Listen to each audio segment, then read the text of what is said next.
Um, Thank you for the recording. This morning, we're privileged to have Professor John McWhorter from Columbia University. He'll be talking to us about the Afrogenesis hypothesis of Creole language origins. But before we start, here are a few rules of engagement. The the session will be recorded, so if you would not like to be on screen, please turn your cameras off. And also, please remember to keep your mics mute until the Q&A session when you'll have a chance to speak. So then I will introduce our speaker, and since our recording is on, here we go. Professor John McWhorter teaches linguistics at Columbia University, as well as Western civilization and music history. He specializes in language change and language contact, and is the author of The Missing Spanish Creoles, Language Simplicity and Complexity, and the Creole Debate. He has written extensively on issues related to linguistics, race, and other topics for Time, the New York Times, CNN, the Wall Street Journal, the New Republic, and elsewhere, and has been a contributing editor at The Atlantic. For the general public, he's the author of The Power Babble, Our Magnificent Bastard Tongue, The Language Hoax, Words on the Move, Talking Back, Talking Black, and other books, including Nine Nasty Words and Woke Racism, both of which were New York Times bestsellers. He hosts the Lexicon Valley Language Podcast and has authored 6 audiovisual sets on language for the Great Discourses Company. He's also written a weekly newsletter for the New York Times since August 2021. Professor McWhorter, the floor is yours. Oh, thank you. Thanks for coming, everybody. What I want to share today is actually work that I did mostly a quarter century ago, but that I've had occasion to come back to every now and then, which is about Creole languages and how and where they emerged. And it's a thesis that I put a lot of work into. Then life started happening. I started looking at other things, but I think this is still something that's worth chewing on, and it's what I call the Afrogenesis hypothesis. And so I'm going to do a screen share and hope it works again. There it goes. And I just want to share with you my latest version of this hypothesis because I think it's interesting stuff.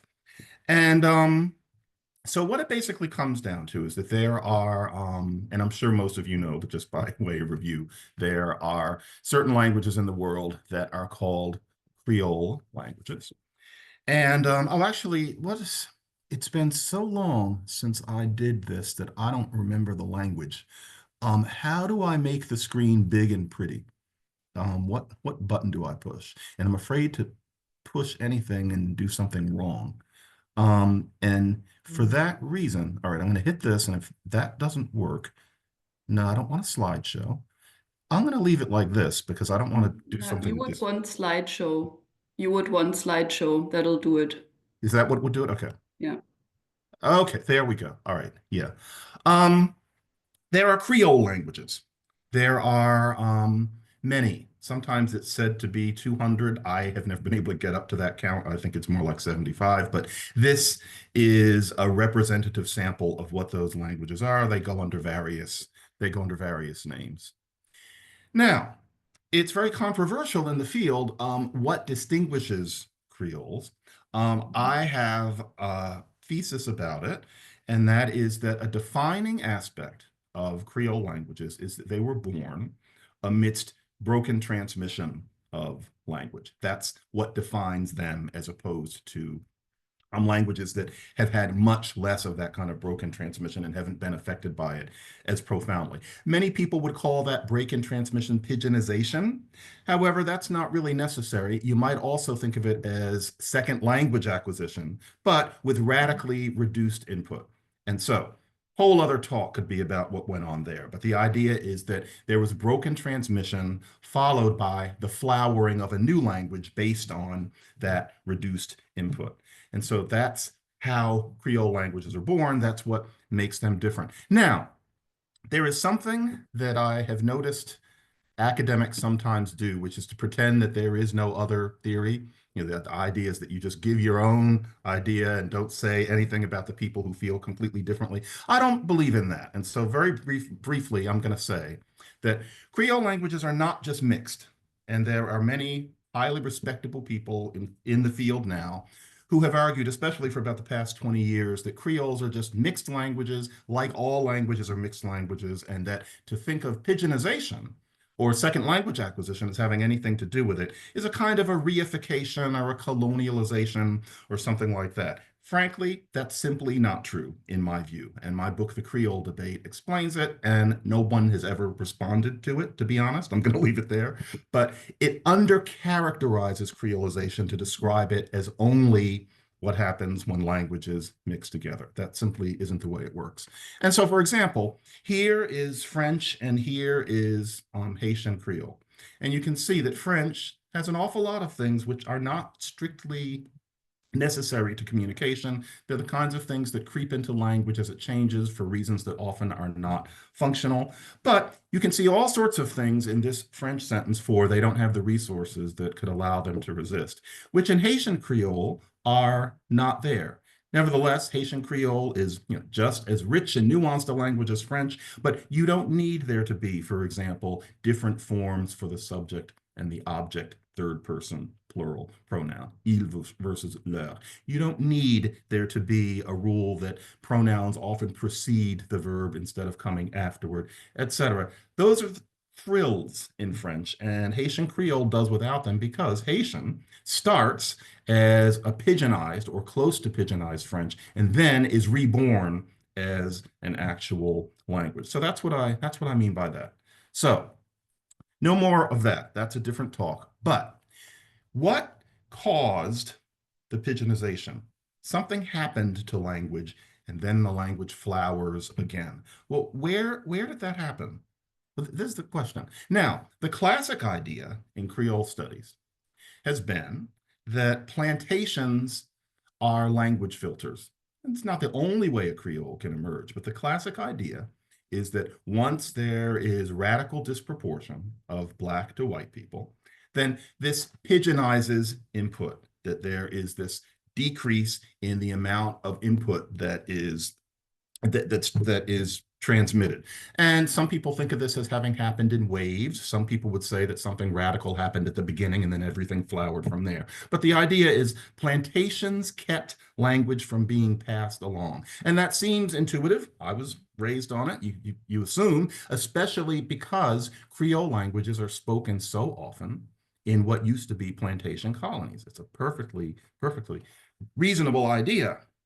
But there are a lot of problems with it. If you look at not just the one Creole that you happen to study, but if you look at how Creoles are distributed all over the world, there are too many questions. When I came into the field in the late 80s, I remember being utterly fascinated with all of the data that you have to think about, but also realizing this plantation thing doesn't work if you kind of pull the camera back. And so, for example, the Spanish Creoles. The Spanish had brutal plantation colonies exploiting Black people and other people in many, many places, especially in Latin and South America. The Spanish did the same thing as the English and the French and the Dutch and the Portuguese. Yet there are only 3 Spanish Creoles, and you can see the 3 of them here. And the thing is, none of those are plantation Creoles, for the record. And the thing is, why only 3? There are all these places where there were slaves under the Spanish, where for some reason there are no Creoles. And there's a question about that. All sorts of things. If you look at historical data of when Creoles came to exist, very often, in fact, usually, it's when there was no radical disproportion of white to Black people. So this is an example of Martinique Creole. There's this weird mermaid text. And the thing is, it's from 1671. There were no big plantations in Martinique like that at the time. Or there's a Portuguese Creole. It's actually a kind of a bouquet of 4, but they emerged in the Gulf of Guinea between married couples. Well, if you've got one person and another person, there's no disproportion, and yet there is the Creole. You have a Hawaiian Creole English, and it emerged among kids being educated in English. English is being written on the blackboard. They speak English, and yet there's a Creole.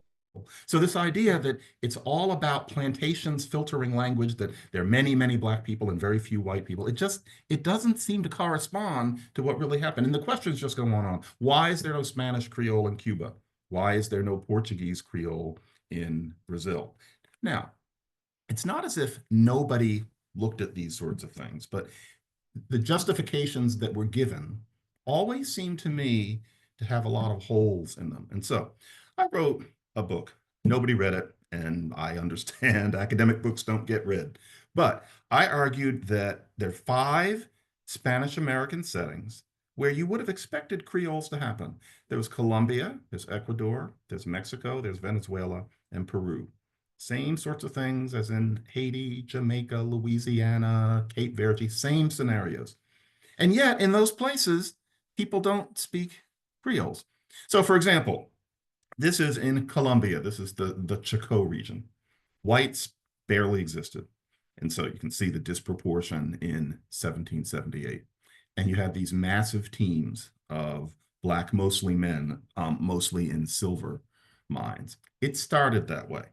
And so it wasn't that at first there were equal numbers of white and Black people, and then gradually you had this expansion. Even in the beginning, you had this massive kind of disproportion. And it's not that slavery was somehow different in the Chocó. It was a horrible, horrible place because there was a theory that under the Spanish, slavery was less brutal than it was under the English and French because of certain laws and customs. No, not if you actually study what went on in the actual colonies. It was a horrible place. There would be no reason for an African descended person to want to embrace Spanish more than an African descended person would have wanted to embrace French in Haiti. And yet the Spanish that Black people in the Chocó speak now is just Spanish. It's not a Creole at all. There are, some things that are different from the local standard, but it's nothing that anybody would call a Creole language. And so the question is why? To be honest, it's a huge question. It's a gaping hole in what you could call classic late 20th century Creole genesis theory. And you can ask the same questions about those other 4 places. Now, once again, it won't do to pretend that people who argue against you don't exist. And so I'm not going to do that. There has been some work since the 2000s actually attempting to answer the questions that I asked about Afrogenesis. And so, for example, Diaz Campos and Clements showed back in 2008 that in Venezuela, a lot of the Black people there spoke Spanish because they had been born in the region and the plantations were only so big. So their idea is that there never was the radical disproportion of white to Black in Venezuela that there was in, for example, Haiti or Suriname.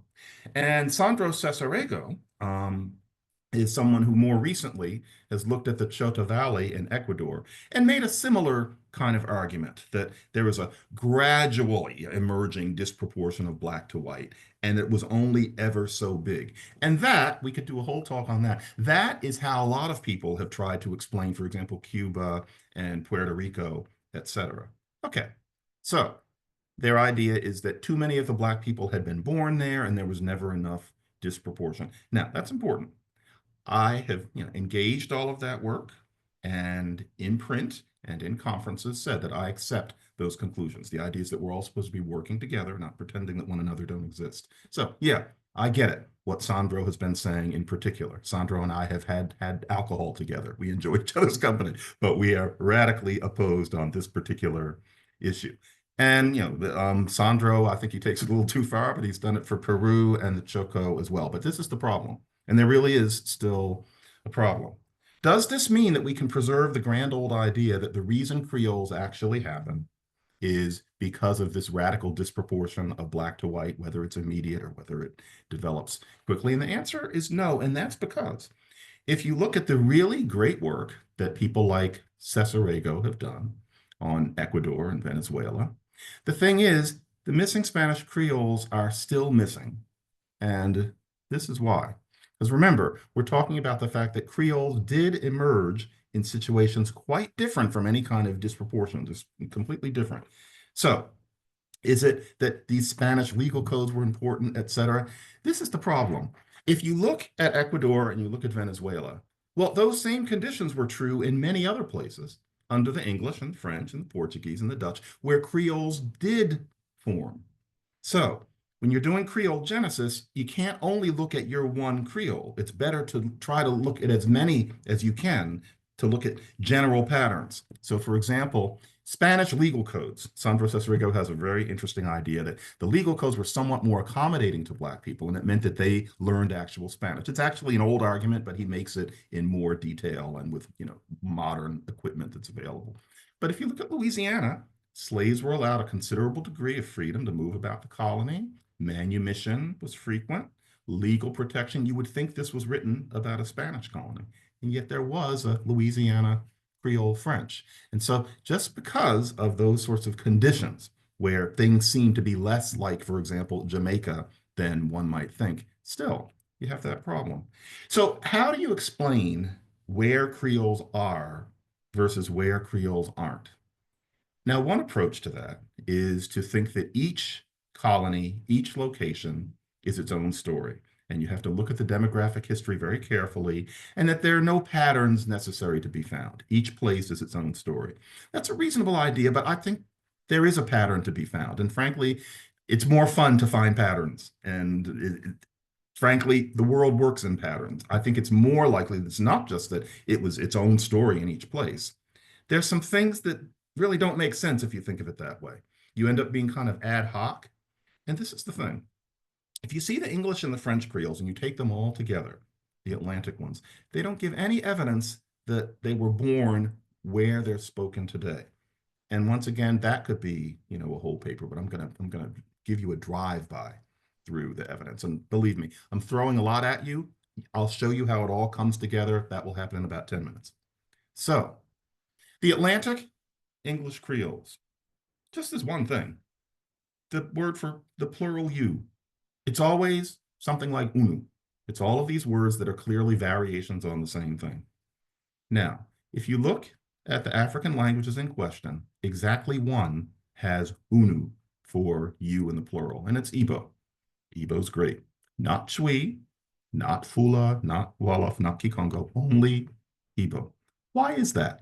Because the Igbos were not, uniquely overrepresented in the Caribbean at any point. There's no evidence of that. And yet everybody is unu. That alone is evidence that all of these languages could not have arisen where they're spoken now. And if it's all about diffusing from one place to another, why that one pronoun and why so uniformly?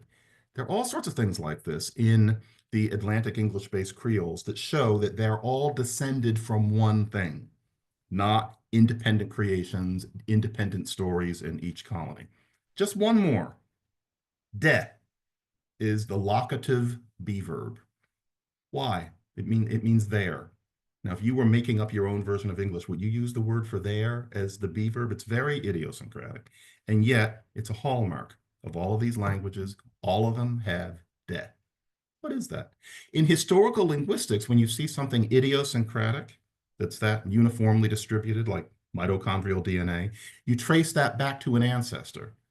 For reasons I'm genuinely not sure of, I really don't know why this is. In Creole studies, that stopped being the case after about 1980. But really, honestly, historical linguistics still applies. And so, uno, why that? De, why that? They're all descendants of one thing, just like the Romance languages are descendants of Latin. And so, I called those things the six smoking guns way back during the Clinton administration. They're too idiosyncratic to be independent emergences. And to say that they're based on something called diffusion is frankly too ad hoc. There was one. And so that means we don't have to think about all 25 of those languages. There was one. But this is the problem. If you look at what the earliest appearing of these languages are, and that's been pretty solidly traced to Barbados and St. Kitts. All the other colonies were seeded from there. But these were tiny little places. They were places where in French, it's called the Société d'Habitation. In English, it's often translated as the Homestead Society. These places, when those Creoles already existed, were places where white and Black people lived in equal numbers. There was no radical disproportion. There were no huge sugar plantations. So they're already there when you're basically dealing with these small towns and these small farms. Kind of weird. And so that's just kind of a chronology. It starts with St. Kitts and Barbados, these tiny places. Then you get Suriname. Then you get Guyana, Jamaica, South Carolina, etc. So you can talk about how in Venezuela and Ecuador, the plantations were never that big. There were Black people who were born there, but all of that is equally true of Barbados and St. Kitts. And nevertheless, the Creoles were still there. A little weird. It's just weird. It doesn't work. Because that means that in Barbados and St. Kitts, what we would expect is a lightly restructured English, just like the Spanish spoken in Venezuela and the Chocó and the Chota Valley in Ecuador by African descended people. So it's inconsistent. So if an actual Creole was spoken in Barbados and or St. Kitts by, say, the 1640s, and all evidence is that it was, then we have to assume that it came from somewhere else. Because surely it's not that white people and Black people are living in equal numbers and suddenly a Creole appears. Because if so, why didn't it in all those South American countries? If we're looking for some kind of consistency, well, where else would it have come from? And the thing is, before Barbados and St. Kitts, the only African English encounter is in Africa itself. So it's a deductive idea. The question is whether there's any evidence of that. So that led me to suppose, when I was young and naive, that maybe you might want to explore an idea that the Creoles emerged on the West African coast. The pigeonization happened there. Well, where would it have been? What about the trade castles, the slave castles that are so unfortunately famous on that West African coast? Suppose the pigeonization happened there, and then these languages were transported across the ocean and then took their place in colonies where they did not form themselves. Suppose it happened somewhere else. And the question is there evidence for that? You can't just figure, well, it must have come from somewhere else and then go back there. No. Well, what about these places? Where are they places where a language might be pigeonized? This is one of them. This is the Cape Coast Castle in Ghana, and it's still there today. In terms of the timing of when Atlantic English Creole seems to have emerged, when it seems already to exist, if we're talking about the first half of the 17th century, then the relevant trade castle would be the Cormanton one. And it's one of those things. I don't know if we'll ever know for sure, but I am positive in like the more childish aspect of my mind that if you went back in time to this place in 1640, you would hear something a lot like Suriname today. However, there are no written records of languages from these castles. There's very little evidence of what anybody was saying. Nevertheless, there's some interesting hints that this is explaining things. Three things. One, something you would never think had anything to do with Creoles is the Treaty of Tordesillas. This is 1494. And what it does is it divides up the globe between the Spanish and the Portuguese. Who cares? This is why it's important. It means that Spain was barred from the West African coast. So, no Spanish Creoles where we would expect them, say there in South America. They never appear despite all the Africans who were, dragged there to work. Nothing. And also, there are no Spanish forts on the West African coast. You don't usually think about that. You think about what's there, but there are no Spanish forts. Is that an accident that there are no Spanish plantation Creoles then? When maybe it means that the languages started in those forts. Part two, if you look at, for example, the English Creoles or the French Creoles, but especially the English Creoles, you look at what the West African structural traits in them are, and they only come from one part of the coast where the English had those forts. Is that an accident? Well, in itself, maybe, but then remember this. So this is the second part. So it's this thing. It's right here. What you see here is a square, which is, I don't think this room needs to know what those countries are, but that is the languages that are spoken there, such as Twi and the Bay languages and Yoruba and Igbo. Those languages, they no longer are considered to constitute a group in themselves, but there's a certain kind of structure that they have, a certain degree of analyticity, but a whole lot more than that. It's not just that they don't have a whole lot of the kinds of endings that make a language like French a challenge in that way. It's all sorts of things. So it's that place. It's those languages. Never like Wolof. If you look at these languages, despite the fact that there's some Wolof words, no Atlantic English-based Creole patterns like Wolof grammatically in any way, or any Mande language, anything like Kikongo, nothing like those. It's always in that little place. So for example, you have serial verbs. You don't say, I buy it for her. You say, I buy it, give her. You have what's called predicate clefting. So, boy, he really ran. The way you put that is run, he run. You have optional articles. So dog saw cat is okay, just like in Russian. Postposed articles, often really what they are is demonstrative. So book the. That's what Twi, Be, Yoruba, and Igbo are like. That's what they're like structurally. That's what deep Creoles are like. So this is Suranan from Suriname. So that dog walked under the table. Woo! The way you would put it is dog that, walk he walk, go, and then table under, not under the table. That's, in a way, Fongbe in English and Dutch. So why? And, you have to, it really is worth answering. And you can just say, well, we can't answer everything, but all of this might all come together into something. It might be that these languages were born where those languages are spoken today and always have been. It's a thought. Then part 3, way back, what is it? Summer of 1996. I went and spent the summer in London doing research on the trade castles in the 1600s. And, there's only so much to know.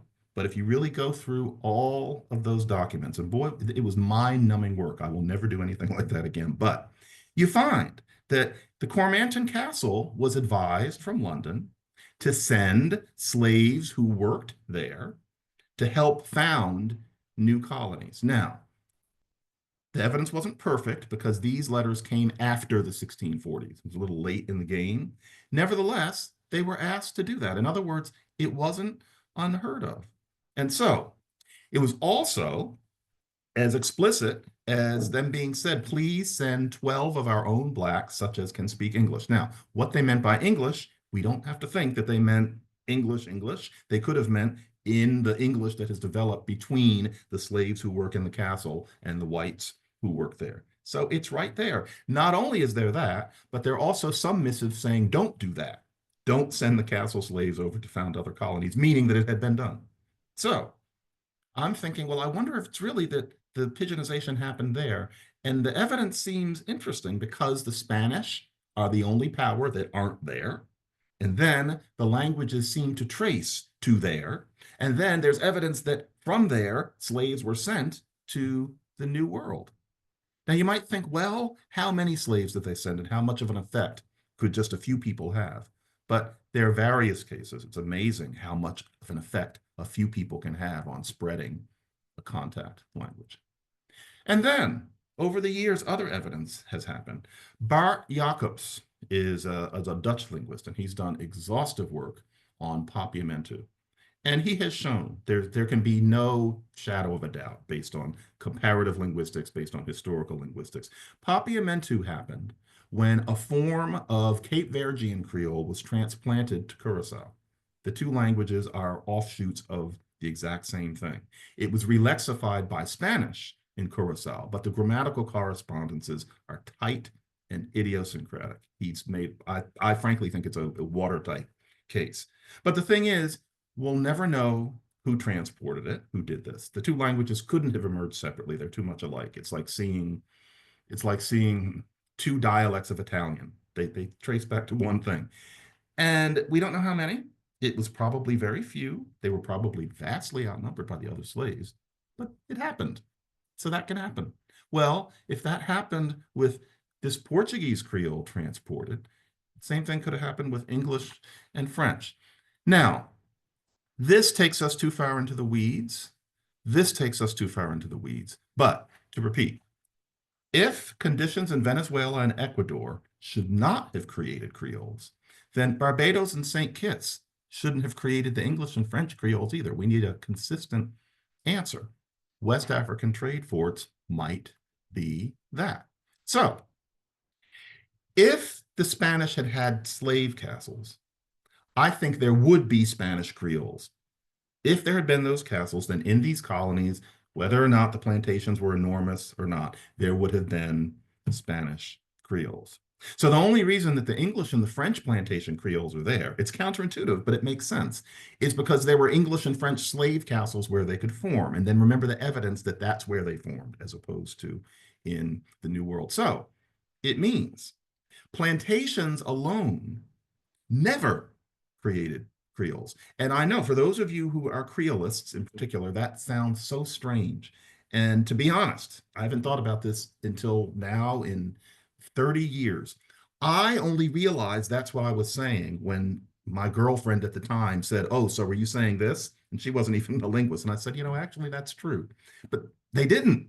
Frankly, from what I've seen since then, plantations did not create Creoles. There isn't a single example of a plantation colony where a Creole emerged, where it either traces to Barbados or St. Kitts, or in the case of the French Creoles spoken off of Madagascar, Mauritian, Réunionnais, Saselwa, those Creoles, and that's a talk in itself, are so idiosyncratically akin to Haitian and Louisiana Creole and Antillean, et cetera, that there has to be a relationship there. That takes a whole paper. And so I'm going to skip this and take a quick look at how the verb to be works in Haiti and then all the way over in Mauritius, exactly the same way, despite that I am not aware of another. And of course, I don't know every language in the world, nowhere close, but I am not aware of any language where the verb to be works the way it does in the French Creoles in particular. It's only them that you have this kind of thing. And then there are many, many, many other features like that in the French Creoles. So this plantation filter idea, if we look at it that way, nobody would be surprised if there were a Creole spoken in the Chocó. And nobody would be surprised if there were no Creole spoken in Hawaii, but that doesn't make sense because it's the other way around. And so without Afrogenesis, the existence of the English and the French Creoles makes no sense at all because they emerged in exactly the context where we're taught Creoles are not supposed to emerge. So, missing Spanish Creoles. After 24 years, they're still missing. So, I'm going to open this up to you all. I know that was a lot, but what I'm basically saying is that plantations kept Creoles going, but that's not where Creole genesis happened. And it's a detective story. It's one of those things. All of the evidence will never be concrete, but it's the way the distribution of Creoles around the world seems to actually make sense. And I'm saying in this slide that the hunt continues. I'm not sure if that's true, but nevertheless, I have thoroughly enjoyed examining all of this. And I really do believe that it makes more sense than the way Creole genesis was presented to me when I was a lad. Anyway, thank you very much for letting me take you through all that. And I'm going to stop the share so that I can see you and take questions. Okay. And of course, I do that and then I fail. Okay, click to exit. Now I'm going to find you guys. Okay, here we go. Okay. Okay, thank you so much for your insightful presentation, Dr. McWhorter.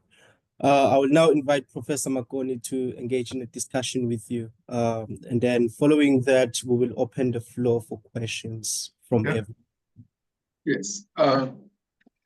Okay, John, thank you very much for this interesting presentation. I'm going to try and begin this conversation that I would like to have with you, but I'm not going to focus on the core of your argument about Afrogenesis. I'm going to start from the periphery and then move on to Afrogenesis.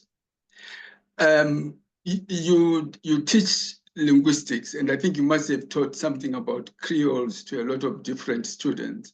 Mm-hmm. When you teach about Afrogenesis to some of your undergraduate or graduate students, how do they react to this? That's a good question. I don't do the Afrogenesis with undergraduates generally because I think of that as kind of an in-house thing that Creolists were talking about more 30 years ago than they do now. And the truth is, I stopped promulgating it because I became more interested in the whole complexity issue. And so Okay. this is gonna sound so arrogant, and it's not arrogant, it's just The confident. reality. Okay. I believe that Afrogenesis is correct. However, Okay. most Creolists don't, because I never really pushed it hard enough. I didn't do enough. Okay. I didn't do enough so it would be arrogant of me to give it to my undergrads as if it were real. Okay. However, I did talk to a group of them about it last spring, and if I may, they were convinced, but of course they hadn't heard from anybody else. Good. Oh, okay, okay. But if you were to talk about Afrogenesis to your graduate students, what would be their response? Well, Columbia doesn't have grad students. It doesn't. Okay, okay. However, at UC Berkeley, where I had grad students, and I talk about this, again, they found it convincing, Okay. but they only had me. And so, it would have been somebody else. But no, I mean, what it is it's a very careful detective story kind of case where I'm just trying to say nothing makes sense unless you look at it in this counterintuitive way. Okay. Yeah. Then my next question is more about the broad range of scholarship and public work that you do. When you think about yourself, let's say, I don't think you think of yourself as a Creolist, but if you did, how does that connect with all the different types of work that you've done, let's say, on linguistics and race, power bubble, the 99 nasty words, etc.? What is it what insights do we get about all these from your work in Creoles and Afrogenesis? Or let me put it differently. What is the benefit to everybody of listening to John talking about these topics that I talked about, given the fact that he has been working on Creole linguistics and Afrogenesis? What are the benefits intellectually for you? What insights do you gain when you're talking about, let's say, linguistics and race from your previous work? But somehow they must be connected somewhere at one particular level or other. My work on race and my work on language, I think of those two things as having a very small intersection. They're kind of two tracks that I work on. However, if I think about it, you're making me pull the camera way back. Yes. I find Creoles fascinating because they are a story of linguistic victory, where people were, given shards of a language that they needed to use anyway, and they created language again. That to me is interesting just in the scientific sense, in the same way as deaf children can create sign languages. I think it's a parallel process to take a pidgin and make it into a full language. And I would also have to say that it almost feels counterintuitive that human beings can do that. And science to me is interesting when it tells you something that you wouldn't have expected.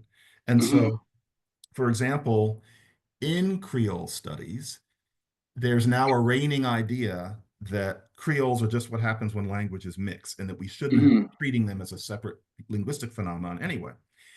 I understand that the part of what's behind that is a discomfort with the idea that Creoles had anything to do with what is non-language, because then you're skirting on disrespecting Black people and Black intelligence. I don't think you are, but that's something that a lot of people worry about. But to tell you the truth, I think that it means that there's no reason to study these languages. It means that you're pulling the rug out from under it, because if all Creole are mixtures, well, Polish is a mixture.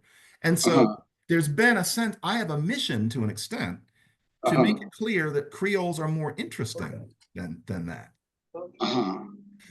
And then I'm a Montessori kid. I have a lot of interests. And so the whole issue of my controversial work on race otherwise, that comes from a completely different place, a completely different mission also, generally about defending us, although I can tell that many people don't always see that. I'm curious about the world. That's it. Okay. So let me get back to the issues about linguistics and race. Why I'm curious to get this conversation with you is I'm interested in trying to understand if John McWhorter was my intellectual project, studying you and all the things that you have done. What is it that makes John McWhorter tick intellectually? What is it that, if I'm converting you into my project, into my intellectual project, or I'm imposing you onto one of my PhD students, and I say, go and study John.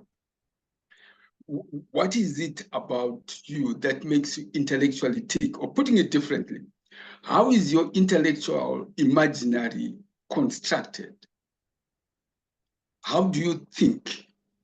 Right. Uh-huh. I'm interested in learning new things. Mm-hmm. The world is fascinating, and often things don't work the way you might think they do. Mm-hmm.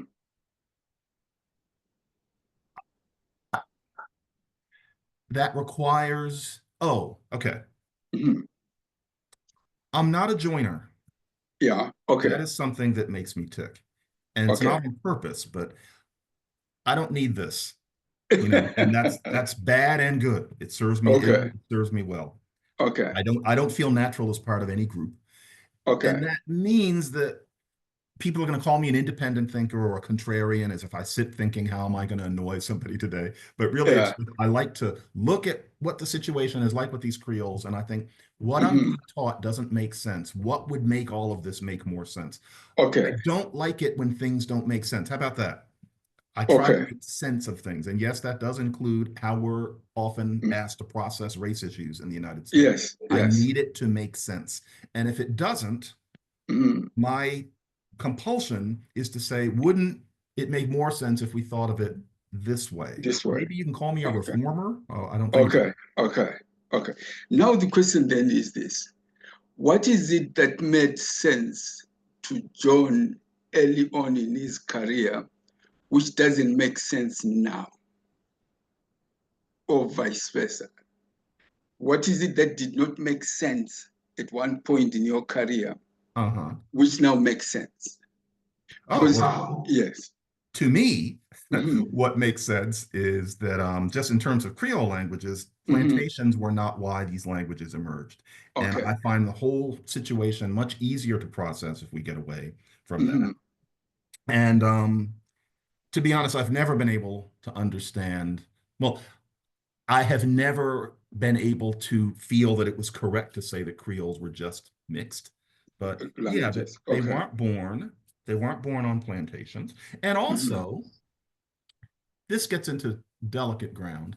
I remember one time a really obnoxious person, somebody I went to school with, asked me, I mean, someone obnoxious other than me, asked me whether Saramaccan was as complex as Irish.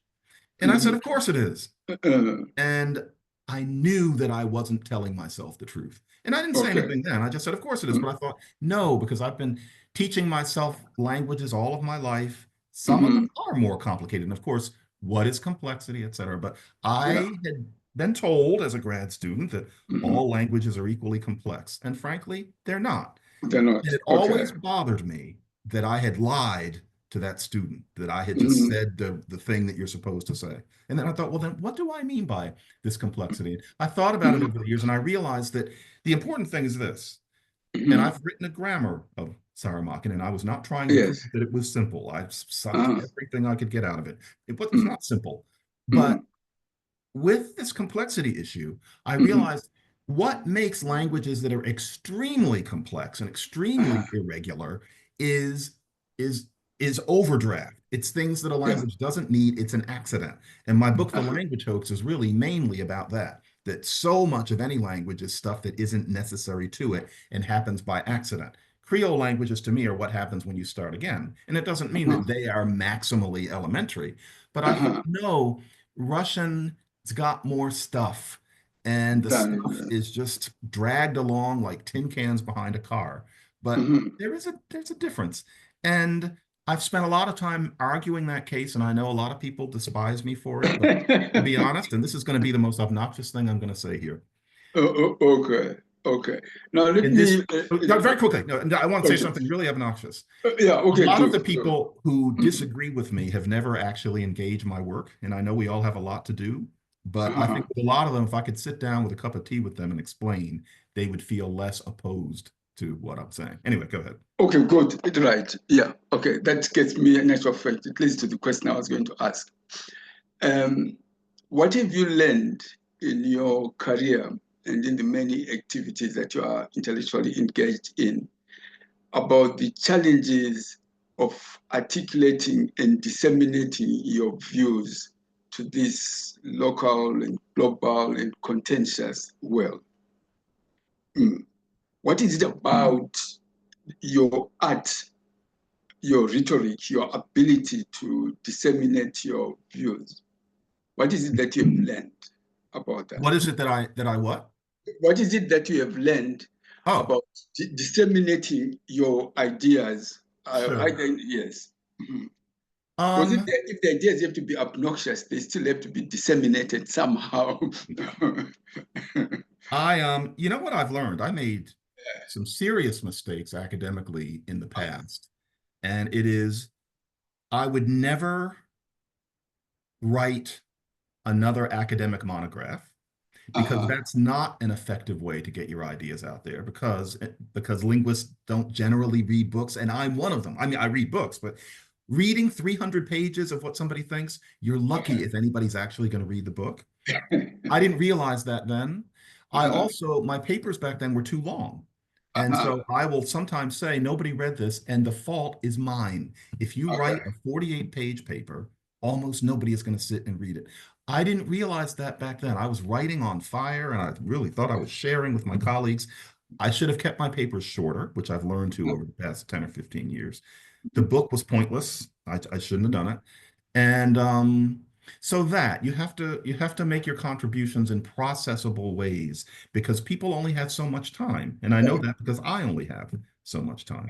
I was much too windy in the past. I've learned a lot about that. My books are shorter. My trade books are shorter. I will not write one over 180 pages because we have so much to distract us these days. I'm looking at some of my older books now, 350, 400 pages. Big surprise, nobody actually read them all the way through. I would never write a book that long now. Okay, thanks a lot. Let me give over to Mfundo. I know there are a number of colleagues who are here, Sally Coco, others peers, who may want to jump in. Okay, Mfundo. At this point, we don't have any questions on the chat box, and yeah, There will be a number of people who want to raise their hands. Yeah.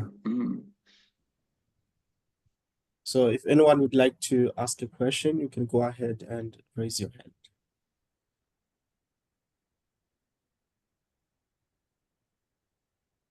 Okay, let me. I was waiting for somebody other than me to comment on John's excellent presentation. Always provocative. And we agree on being dissenters. We don't agree on how to react.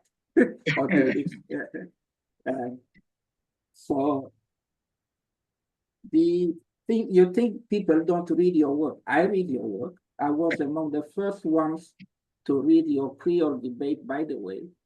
2 weeks after it was published, I had a copy and read it immediately. Just refused to respond. What I want to tell you, well, there are a number of observations that I want to make. Your data are very interesting. They are worthy challenges for all of us.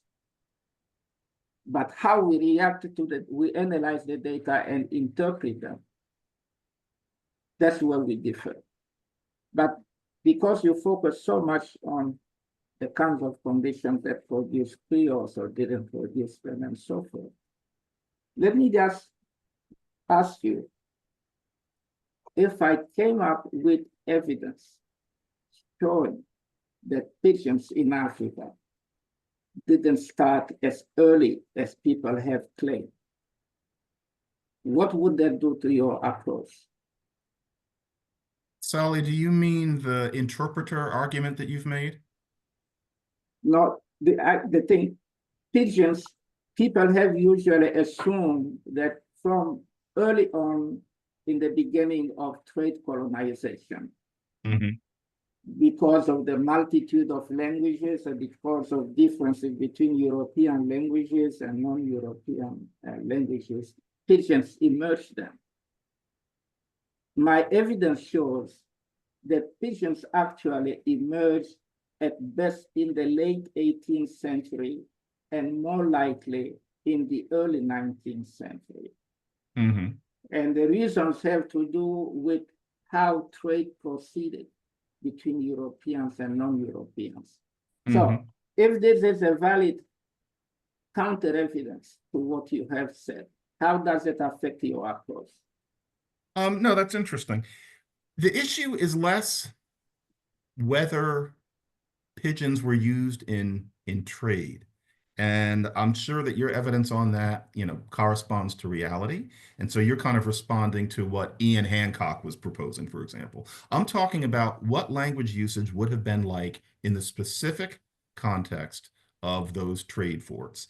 And within them, it's not that there's evidence that there were no pigeons in them, it's that there's barely any evidence of anything going on in there at all. And so I'm trying to reconstruct what a situation would be where my answer to you is, and now we're just kind of doing the tennis ball back and forth, how do you explain those grammatical patterns? And I think you also know there's a lexical bias towards that particular region. Right. And then the letters from the Cormanton fort, the fact that the Spanish were the only ones who didn't have the forts, all of that is as important as the very important information that you're mentioning here. Go ahead. Yeah, okay, we are going to talk. You mentioned Igbo for the origins of Unu, which is widespread. And it is actually pronounced as Ene in Gala. And somebody asked. Other than Ene, you also hear Yane. And Yane is for what is spelled as yonder. And those of us that are not native speakers of English hardly know how to pronounce it. And if you put Yi Yane, I don't know if you can get it to Herne or if you get, no, I don't know. Just to show you that it is problematic. And because you lump Igbo with the Kwa languages, you didn't quite put it that way in that rectangle on your map. Igbo happens to be an agglutinating language. It doesn't fit in the category of Kwa languages. I have Igbo speaker here in my department, as we have discussed this. So Igbo is more agglutinating than Kwa. It's in the transition area, but actually I wouldn't say it's in the transition area because it's close to the grass field Bantu area, and that's where the Bantu languages originated. So that becomes problematic. But I want to point out something else interesting that you may want to pay attention to. You are very right. It's not plantations that define the Creoles, the singularity of Creoles. Brazil went into sugarcane industry 100 years at least before the Caribbean colonies. And Brazil has not produced a Creole. But you'll find out that Brazil didn't have large plantations either because there, the farming that left the agricultural industry was not organized like elsewhere. So there's something else. But what caught my attention, and here we're going to agree, I don't personally know why the varieties of Portuguese spoken in Asia are called Creoles. They emerged in trade colonies. But there is something there that tells us a lot also about trade colonies on the coast of Africa, is that the Portuguese formed communities with indigenous people, and they live in walled communities, surrounded by walls, separated from the rest of the population. And something interesting took place in there. There wasn't diversity, linguistic diversity in those, because it was people from one ethnic group that made alliance with the Portuguese and lived together with them and engaged in trade. There was a lot of genetic hybridization and cultural hybridization. Actually, these are people that shifted to Portuguese culture in general, including religion and language, and now identify themselves as Luso-Asians. Okay, so people with a Creole identity, but who are not from Portugal. And I have talked with people that say these languages are Creoles, and I asked them, when did these varieties emerge? And they say they don't know. And I said, my hunch is that these varieties emerged after the Portuguese lost their colonies, not when the Portuguese were living together with them. And the Portuguese lost their colonies in the 18th century. And chances are that the socioeconomic dynamics in the population, or different populations, because there were so many different colonies, played an important role in seeing these varieties emerge. They remind me of how French has evolved in Africa, how English has evolved in Africa, in India, is that they become, these European languages transmitted through schools. And they have become more and more divergent since independence. There were closer approximations of European languages when a small class of indigenous people, some are identified them as colonial auxiliaries, interacted regularly with Europeans and became the kind of bridges between the colonized populations and the small populations of colonizers. May I ask you a question? Yes. If there were a Portuguese Creole spoken in Brazil, would you be surprised? See? That is not a matter of surprise. It's not a matter of, it's that nobody has produced any evidence. We thought that something might come out of the Shilongos. No, what I mean is, suppose there were. Suppose we had always known that suppose there was a Creole spoken in Brazil since forever. Would anybody be surprised? And the thing is, no. Like, you're talking about these things about Luso identity and people living in the walled communities, et cetera. But even so, if in that same setting, Black people spoke a Creole, nobody would wonder why. It seems like you're explaining away, There are reasons why people wouldn't wonder why. Because you go to Louisiana and you listen to what the Francophone people in Louisiana and the French that they speak is not much different from the French spoken by the Black Creoles that we call Creole. And I witnessed a case where were at a conference and a local Francophone leader in New Orleans came to speak to us. And the embarrassing thing that I noticed is that all these French linguists were giggling because they didn't understand his French. Mm-hmm. And lack of mutual intelligibility has been one of the criteria for disenfranchising the new varieties of European languages by non-Europeans in these colonial settings as Creole. But for this white guy that said he's Francophone, French is his heritage language and so forth, he spoke it. European French didn't understand him, and the embarrassment is that they were all linguists and they were giggling instead of taking this particular situation for what it is and respecting the fact that it has diverged from metropolitan French. So like, that's why I would, yes. I see what you mean. We could, of course, talk forever. But I have, first of all, Mbache has a question about Cameroon that Mbache should share. And Cecile, the answer to Cameroon and Creole is that Cameroonian pidgins are Creole languages. They're just called pidgins by accident. That's it. The Cameroonian English, the what's called the pidgin, is an offshoot of this Creole, this pidgin that I'm reconstructing in Cormanton because of things like death, because of all the other 6 smoking guns. There's no way that language emerged there. But it's a whole thing, and it's an article I wrote that was way too long back in 1995. But there are these 6 features, and then others too.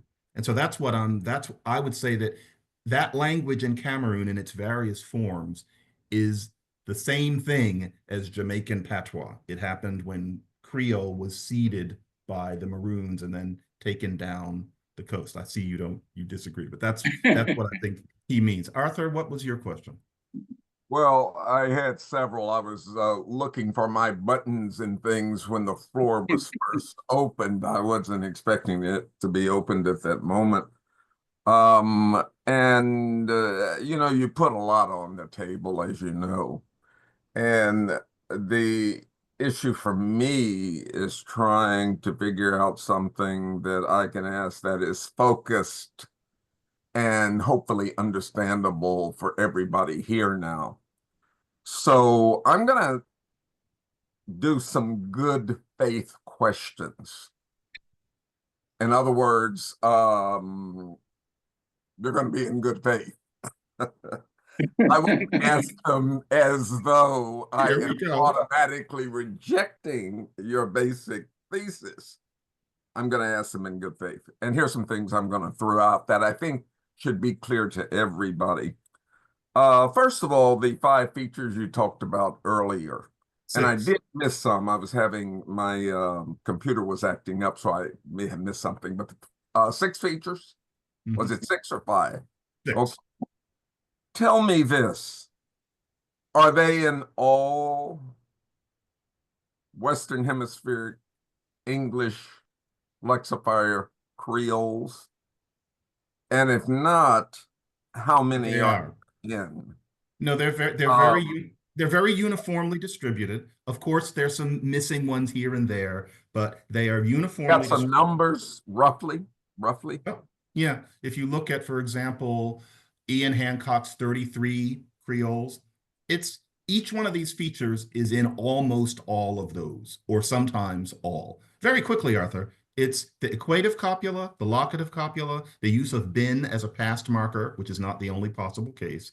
Unu, the use of self to mean even, and I'm sitting here forgetting the 6th one because it's been a while and I'm underslept. But there are 6, and they're all grammaticalized features. It's not lexical items, it's grammatical items. So that's the argument there. Okay, 2 more quick points. One is Polinquero.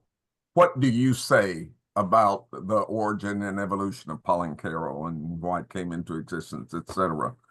The third thing is, some people would say there are Creoles in Brazil. Of course, it gets back to the old issue of where you're going to draw the line. Right.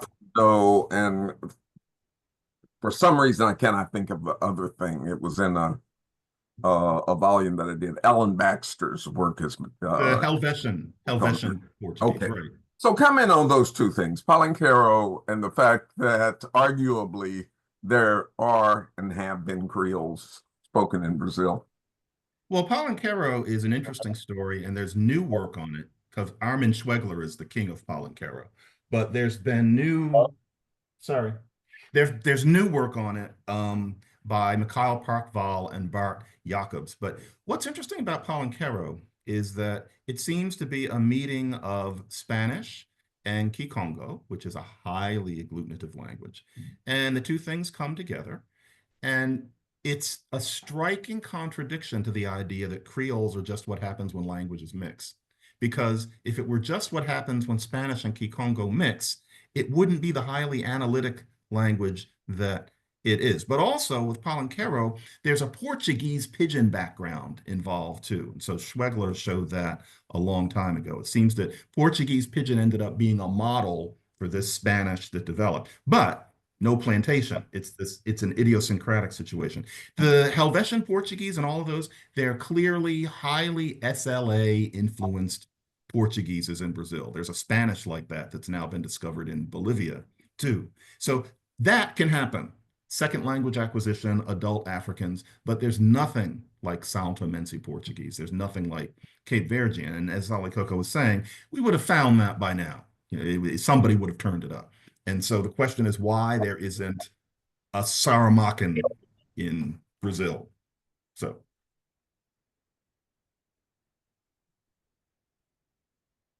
Okay. We have a couple of questions from Bernard, which I think you've answered. You've answered most of his questions. But I think you didn't touch on question 2, which is very much based on an education context. And his question is, do you believe using Creoles as language of instruction could ease the transmission of knowledge in the global South? Definitely. I am all for using Creole languages as the language of instruction. And it's getting to be a long time ago. I have questioned whether that's necessary in terms of Black English in the United States.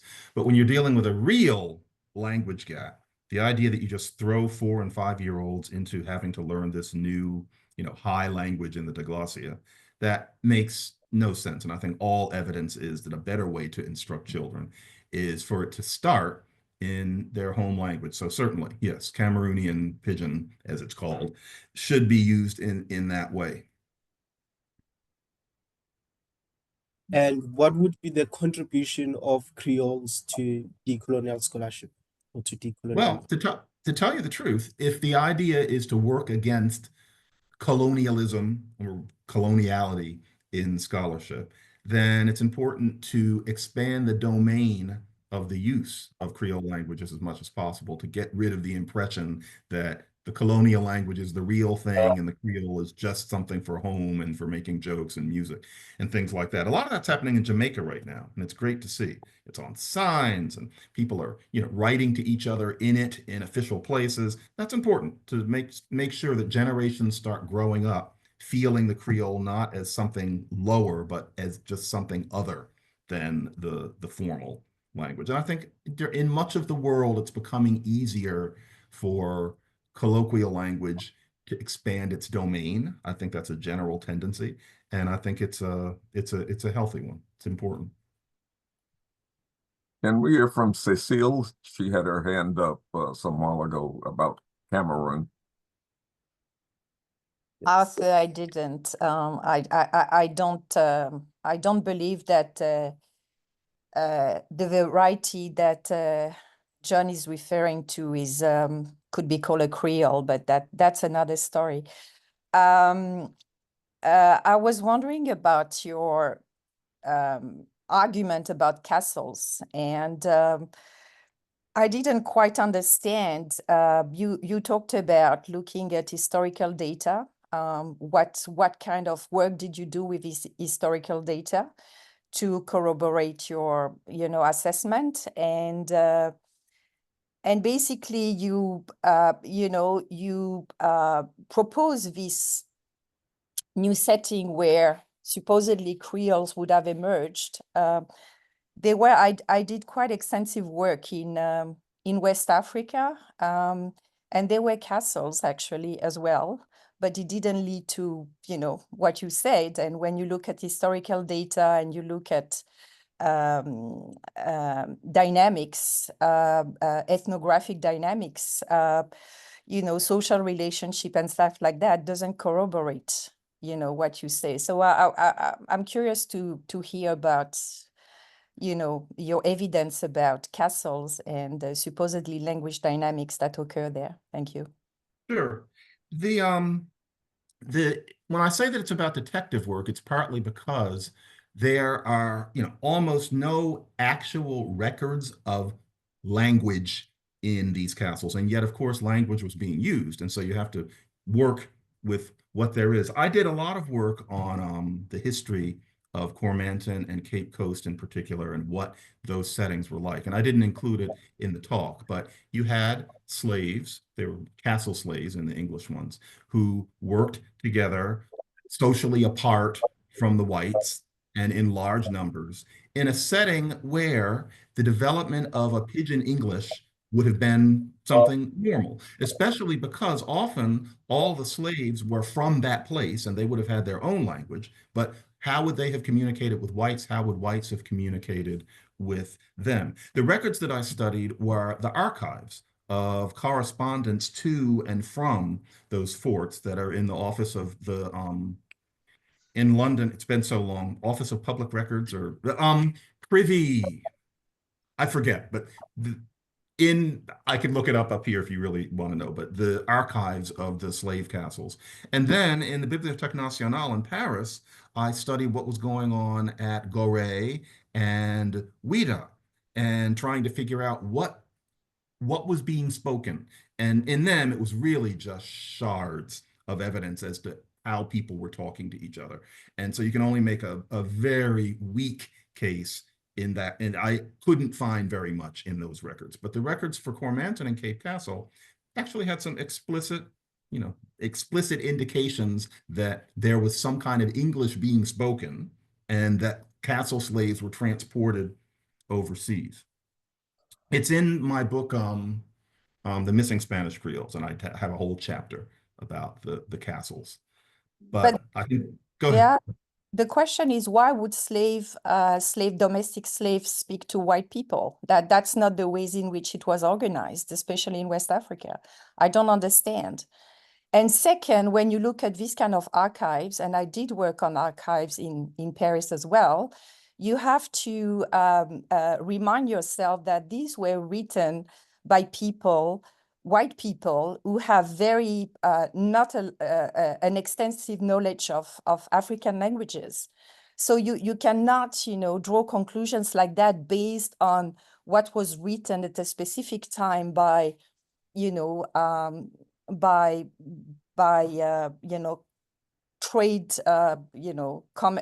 trades, white traders or stuff like that. I think you need to be a little bit more skeptical about what you find in the archive without forgetting who wrote what at what time.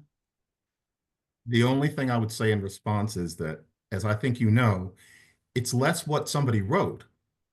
But when it comes to language in those castles, no one said anything at all. I mean, they weren't interested. And so you have to reconstruct based on the social situation what would have been likely. And you're saying that you think that the social situation there would not have led to the development of contact language. And I see what you mean. But, it's very rare that any of them write about talking at all. Actually, the work that I read gives evidence against your hypothesis. I read the memoir of the Sieur d'Arveillet in 1688, published in the 20th century by Coultreux. And something is very strange there is that the Sieur d'Arveillet arrives in Casamance. And when he arrives, the language of trade is Portuguese. And he notices that a lot of Africans are speaking Portuguese. But he didn't speak Portuguese. He comes to the conclusion that the Africans spoke funny Portuguese. And he is self-contradictory because he also says he learned Portuguese from the Africans. So how do we interpret this? And the other thing that Cecile didn't tell you, but she knows a whole lot about, is that regarding the fortifications of Gorée and Saint Louis, there were African businesswomen that had already been trading with Arabs and were very much involved in this international trade. And when the Europeans arrived, they formed alliances with them. Those castle slaves were actually, I shouldn't say, should I say owned, but it's the African business women that had them. The Europeans didn't make slaves in these places. And the trade slave proceeded indirectly because the Europeans remained in the castle for two reasons. One is that malaria was killing them when they went to the interior. The second is that African leaders didn't want them to go to the interior. So, and what happened is that they formed unions with these women, they called them seigneurs. And the children were native speakers of French for the French colonists that arrived in the 18th century. And the other thing is colonial African rulers were not stupid. They sent members of their entourage because the capital cities, if we can identify them that way, were not on the coast, they were in the interior. They sent members of their entourage to go and learn French in Europe. And so Africans, I think, were too busy protecting themselves from being enslaved and were not invested in the European language at all. And this continues all the way until the exploitation, colonization of Africa. You speak of things that you realize later. It's about 5 years ago that I realized, oh my gosh, this is quite interesting. Yes, indeed, Africa was colonized through brokers, through intermediaries, through interpreters. The history identifies them everywhere as go-betweens, you know. And so the outcome of it is that even today, speakers of European languages in Africa are minorities because the tradition continues. And that just doesn't really help you with your hypothesis. And the other thing, Kofi Yapo, for the past 10 years, has been telling us Nigerian Pidgin English, Cameroon Pidgin English, Ghanaian Pidgin English are offshoots of Sierra Leone Creole. You know, that brings me back to when I said Pidgins emerged later than we think they did. And when you look at all the evidence produced, including that by Jan Hancock, who spoke of Guinea Coast English Creole, Guinea Coast English Creole didn't exist because the English on East Africa traded in Portuguese and not in English. Well, Coco, You know, these are things we have to keep in mind. I'm well aware of the history of Portuguese pidgin on the coast and its primacy and the fact that African There was traders. no Portuguese pidgin. Constance Jungblut, who is an expert on Portuguese and has studied the archives and so forth, says people didn't speak Portuguese pidgin. They spoke non-native approximations of Portuguese. You're talking about the entire coast and Yes. very large, and what you're saying about interpreters, etc., intermediaries, good. But I'm talking about a much smaller context. What was going on with the groups of Africans who were roped into working in the castles themselves? And it's not that there's evidence against what I'm saying in terms of what language use was like in those castles. It's that there is none. And Cecile, with all due respect, your question, why would somebody speak with their domestic?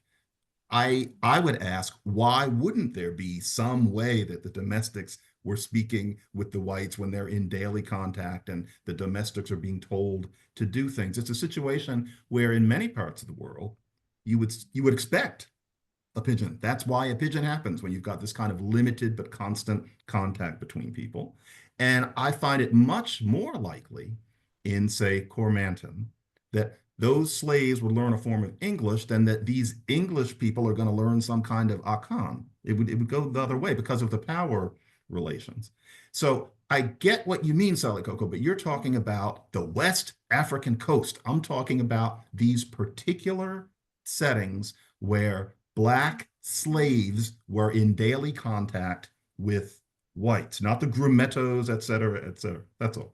the literature that we have read recently actually shows that Europeans too made an effort to learn African languages in those Absolutely. settings. Not in the castles. Yes, they did. Yeah, they did. Because they Yeah. were there waiting, sometimes idling for 6 months, waiting until the ship, they had enough, you know, until they have enough captives or enough of other commodities to transport. But they're also waiting for favorable winds. And they were very much dependent on Africans for their survival. They never brought enough supplies and so forth. It's the senior women that provided the goods that they needed. And the senior women profited from all the benefits that they were making also through trade. If the senior women that interacted with those captives in the fortifications on which everybody depended, but not necessarily the Europeans, but for their own security, they learn some of the local languages, just like as we discovered in South Africa, the Afrikaners usually speak the surrounding Africa indigenous Bantu languages very well for security reasons. They are not stupid. The only thing, Salikoko, wait. The thing is, I hear you, but if I may, yes, I'm not sure you're engaging with the fact that I'm making a larger argument about how Creoles are distributed in the world, where there's some questions that seem to resolve if you place the birth of the break-in transmission on the West African coast rather than the plantations. Everything you're saying makes sense in itself, but I'm trying to make sense of what seems to be patterns. Like, for example, everything you're saying makes perfect sense, but why is there no Creole in Venezuela? You know, that sort of thing. These are interesting things. These are very interesting questions. And, you know, I give you credit for that. That the thing is, there are colonies in which these varieties didn't emerge, and there are colonies in which these varieties emerge. And I think the problem is that from the beginning, people generalized on similarities among Creoles, and they often generalized on the fact that the contacts of Africans with Europeans were conducive to the emergence of Haitians and Creoles and so forth. But there hasn't been much discussion on the specificities of each colony. And now you are drawing our attention to it, and Sandro Cesarago is drawing our attention to these things. And in my own way, I have raised issues about the way that people have been talking generally about plantations and Creoles and so forth. Like Cape Verde in itself, where for some people the earliest Creole may have emerged, was not successful with plantations. The plantation industry didn't work there. The soil is not favorable to sugarcane cultivation. So there must be another reason why Creole emerged in Cape Verde. But these are things that we have to pay attention to. But you cannot get to this big picture without paying attention to the dynamics of human interactions between Europeans and non-Europeans on the coast of Africa, on the coast of India. And when you get to the coast of India, you say, oh my gosh, why hasn't anybody spoken about pigeons on the coast of Asia, of India? I would have to say, and it's been 30 years at this point. Yes. Saramaccan, Haitian, all of them pattern as if they were Twi or Fombe. They all do. You know this very well. They don't have any syntactic influence from any other African language. There are 6 features, and you can make an exhaustive case for all 6. I did. It was a paper called Sisters Under the Skin, and I've reprinted it in 2 volumes. If there's no explanation for that, there's a gaping hole. A gaping hole. There has to be some kind of explanation. And UNU is just one thing, and it really is just UNU. Why that? Why there? And if we really are going to say that each situation was different, that West African coast had nothing to do with where these languages were born, I'm just saying that there are some gaping holes that people are not answering the questions about. That's all. So let me just And tell I you think one. if we were in a situation, and this is not how academia works, but if we were in a situation where it was like a debate team thing, and it's kind of like boom, boom, boom, boom, and there was this, unbiased audience, Yes. I think it would be very effective on this particular thesis, because the issue is what explains the most data. And I respectfully submit that this trade for account explains more than anything else that I've seen. Maybe that seems like a very clinical way of approaching something that has to do with sociology, but I can't. John, I hear you. Ali, And Desmond, I respectfully want to react to this because that's one thing that you didn't really address in the way you presented the data. You compare Haitian Creole to Standard French. And the version of Haitian Creole that you presented, you can find utterances in non-standard French that sound like that. You compare English Creoles, and Cecile is a native heritage speaker of French, okay? And you compare English Creoles to standard English. In this book, I know. In this book, you say I make an I extensive case with Mikhail Parkval that there are many, many things in French Creoles and the other Creoles that are not in the non-standard varieties. And yes, I have heeded you on that over the years, the colloquial varieties, and it's not that I don't know anything about them. There are many, many other things that are only typical of pidginization. And that's an argument that, Sally, I've never seen you respond. Yes, I have, because you just believe I don't produce data, but the strongest thing in your book is that I don't write in English. It's too bad for you. Is what? But anyway. You don't what? Write in English. It's too bad for you. Well, this is how I take it. I was offended by that, but thank you. I'm doing my best as a non-native speaker. But, there is a lot of counter evidence. That's what I call ecological factors that do not support your hypothesis. That you want to dismiss this. This is with coming back to basic human interactions. It was not just people coming on the coast of Africa and there would have been this bazaar-style market somewhere.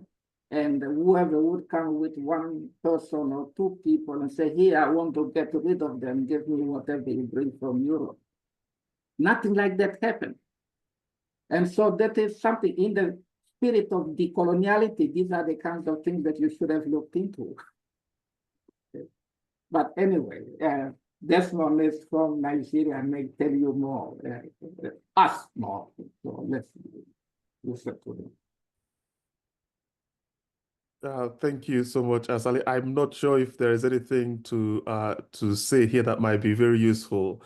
When, as an Igbo speaker, when when UNU was mentioned, it piqued my interest. But let me sort of approach this from this standpoint. In this forum over the years, I have had moments when I had these conflicting feelings. One, sort of a wish that I had studied linguistics in my undergraduate and maybe at PhD level, and other times when I feel very thankful that I did not study linguistics, although a good part of my research wrestles with language.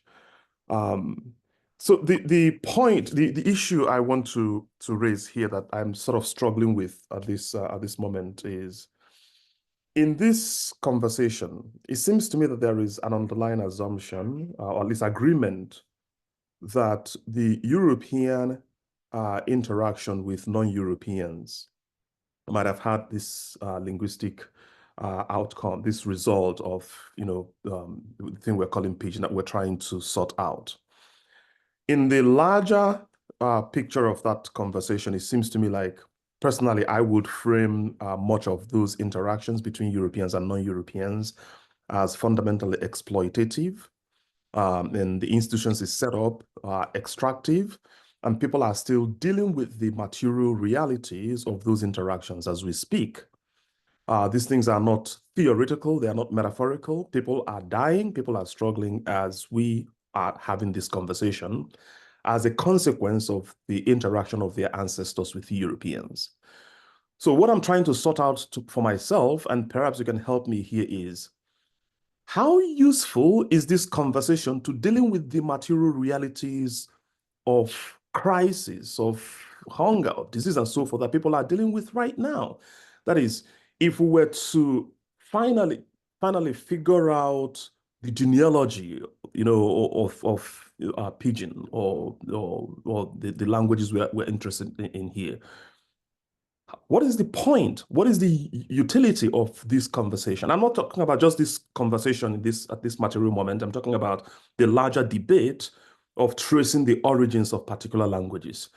And I'm not asking this question just to say this is not useful. I'm curious, because as someone who's deeply interested in how academic scholarship can make a difference today, I would like to latch onto any line of thinking or conversation that provides meaningful results in the here and now. So if you can help me understand why this decades-long debate matters for decoloniality, that would be very helpful. Desmond, it's interesting that you asked that, because the very first Creole conference I went to, Society for Caribbean Linguistics in Belize in 1989, a local famed activist stood up and asked that exact same question. What is the point of all of this when we're talking about a real world where people are suffering their urgent issues? And he said, who cares about serial verbs? And that always stuck with me. And it's funny, it's probably 1/10 of the reason why I stopped pushing Afrogenesis and started looking at Creoles in other ways, which I think are more relevant to defending them as languages, although I know many people don't see it that way. But in this case, figuring out where these languages emerged and based on what processes can be seen as part of the legitimization of them. Because to the extent that anybody thinks that these aren't real languages because they're all mixed up, or because they're different from the metropolitan language in this way or that way, to really know what happened and to be able to explain it, and maybe to be able to say where it happened, but to be able to explain how these languages got the way they are. And I believe that there is a way that they are. It's different from what happens when languages just morph along without anything in particular happening. Something happened. What happened? And why did it happen? And frankly, isn't it amazing that it happened? To me, all of this is, these Creole languages are fascinating. It's this linguistic victory. That's what got me into it. And then I gradually realized that, wow, everybody else in the field, except for 2 or 3 people, seems to think that nothing interesting happened with Creoles. It's just language changing the way it always does. And that really threw me, because I thought, I can't see that that's how these languages were born. But to an extent, you're touching on the nature of academia and the fact that a great deal of what academics do is building bricks in a wall, but that it's not of any direct use. And I can imagine that if you're thinking about what's going on with the people who are speaking these languages, or the descendants of people who created these languages, some of the stuff can seem kind of trivial. I know what you mean by that. And it's part of why I try to do more public facing work just in general in all of my things. But these languages are the result of a kind of miracle, I think, and they need to be described that way. And therefore you end up being interested in, well, where was the miracle? And then you learn that, well, supposedly it was what happened on plantations. And then you find, well, no, it wasn't plantations. So then you want to know, well, where did that happen? Probably right at that point, you have lost touch with any kind of urgency in the world. I know what you mean. That's an academia problem, yes. But that's part of why I have tried so hard to say these languages come out without the needless complexity of Russian or something like that. Nevertheless, here's how they're complex in their own way, which has been a lot of my work. Here are the complexities in Saramaccan that you wouldn't see if you're always looking for tables of endings. There are all sorts of things that are complex anyway. So there's other stuff than Afrogenesis, but I take your point. There's another way to think about it, very similar, which is that disciplines, it's their nature to develop discipline internal questions. And in linguistics, a fundamental question is, how do new languages emerge and evolve? And there's a broader related question that relates to culture and specifics of culture. And the really important point is, even though disciplines do develop their own internal questions that don't seem to have any relevance to the great issues of the day, sociocultural, economic, developmental, and so on and so forth, we may find, and we often do, that in pursuing discipline internal questions, that they actually do have broader implications. And it's just the nature of the beast called the university or the academy or whatever you want to call it. But I think that's a fundamental question. What does it have to do with what? Mm-hmm. Okay. I appreciate these clarifications, and I think this is sort of, it reinforces in many ways some of the ongoing struggles that I think many of us continue to face as people in the academia, right? And one other dimension to that challenge is that the disciplinary structure of knowledge production, that is the ways that we understand, both from a theoretical, from methodological, even epistemic standpoints, can often seem rather fixed or structured in ways that produces particular kinds of questioning and particular kinds of exploring the possible answers to those questions, that I think at that deeper level might actually be reproducing practices of coloniality than really engaging with the politics of knowledge production. That is, if someone was to really focus on the utility, that's what I'm calling the politics of knowledge production. What is the usefulness? Why do we have walls, let alone bricks on walls, right? If one were to focus on that, I think, or at least I suspect, that it might force one to begin to rethink the fundamental structures through which we consider issues generative of scholarship, issues like sort of anything I'm interested in becoming a useful intellectual engagement. How we even do that, I think, should be much more of a concern to us than the disciplinary character of the questions we're asking and so forth. I read this as part of what I think Lewis Gordon was talking about with regard to disciplinary decadence, right? So I would, so when I think of, for instance, I think Professor McWhorter, what you said that these pigeons emerge as a miracle, right? I think that's a very poignant way to think about this, and it makes me wonder, what else is miraculous in the world that Europeans encountered, right? I think from that perspective alone, it might be possible that while helpful, the obsession with Europe might actually be leading us in a different direction. I would be interested in figuring out what else is going on. And I'm sure that there are people doing that work, and there are people still sort of engaging linguistically in various parts of the world, through which they then try to make sense of the material conditions of coloniality today. That's what Please Go go ahead. ahead. No, I think I really have made the point. So I think what I find myself sort of returning to every so often is sort of the underlying epistemic, conceptual, methodological demands of disciplinary practice that occasion a particular way of thinking, engaging. It's helpful, for instance, to say that part of a good part of what you've done over the years is public facing, which I think is very helpful, especially when you earlier said writing long books isn't very helpful. It's not something we think about often enough. I think we probably should. Who is our audience?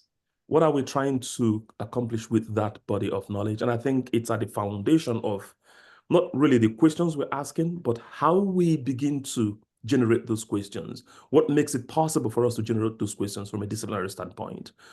I think it's at that level that sort of I find myself always on a pause about what I'm committing to. But I truly appreciate these reflections. You know, Desmond, I'm with you more than you might think. I mean, I completely know what you mean. And there is a tendency, for example, in Creole studies to say, for example, here is Parisian French, here is Haitian Creole. How about endings, verb endings? And so Haitian Creole has less, Metropolitan French has more. And then there's an argument, well, you look at colloquial Frenches, they have much less, many fewer endings than Parisian, and also you have to look at the way French is spelled. And so Haitian isn't that much unlike for all of that. And it's all about these endings. And that's a very Eurocentric way of looking at it. I wrote this. This is a grammar of Saramaccan Creole. And I took the language as much as I could from the bottom up, as in just what is this? And I made a pact. I actually say it in the preface. I'm not going to be thinking about whether it has endings or not, because that's not the point. There's so much more going on. And there's a whole aspect of Saramaccan, and I know this is not a linguistics class, but it's got a whole battery of markers of what we call pragmatics. And so somebody will use this little word and it sounds like it just means now or then, but it doesn't. And after a while, I learned to speak it very, very badly, but enough that I could listen to conversations. And you find that it's got its own genius, to use that word in the second definition. Saramaccan is not a version of some European language. It's its own thing, but you have to listen and you have to stop thinking about endings. Yes, I think that's very important, because if you just look at Saramaccan as, oh, look what happened to English here, you're going to miss most of it. So yeah, I know exactly what you mean by that, and I think about it, but I should shut up. Mfundo, you had your hand up. Yeah, no, I just wanted to say we've ran out of time for our formal session. So I would now like to invite Professor Makoni to make or to share his concluding remarks. And then thereafter, we can head straight to our after party and continue the conversation, discussions. Yeah, thank you, John. Thank you to everybody. I think this was a very interesting conversation, because it kept us moving from discussions about Creoles to the politics of knowledge production, how disciplines are formed, etc., and what different roles we can play. So now what we're going to do is we move on to what is called the after party, which is unmoderated, and we just sort of pursue the topics that were animating us. So in the chat, for example, Mama, there's a couple of questions that she wanted to raise that she didn't have an opportunity to do so, which I think will be important to hear from her. Mama, do you want to jump in?